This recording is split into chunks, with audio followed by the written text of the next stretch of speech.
In the flower, stamen is the male reproductive part, while carpel is the female reproductive part. Some flowers contain both male and female reproductive parts. Such flowers are called bisexual flowers. For example, pea, China rose, etc. On the other hand, some flowers possess either the male or the female reproductive parts. Such flowers are called unisexual flowers. For example, corn, cucumber, etc. Now let us know about the different parts that make up a stamen and a carpel.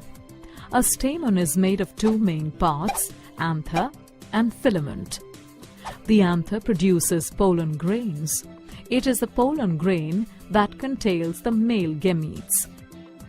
A carpel, on the other hand, is made up of three parts. The terminal part is called the stigma. The middle elongated part is the style, and the swollen bottom part is the ovary. Inside the ovary, ovules are present. It is the ovule that has the female gamete called the egg cell. For sexual reproduction to take place, a male gamete is to be fused with the female gamete, thereby forming a zygote. Now for that, the male gametes have to reach the female gametes. For this, first a pollen grain carrying the male gametes is transferred from the stamen of a flower to the stigma of the same or the other flower. Such transfer of pollen grains is known as pollination.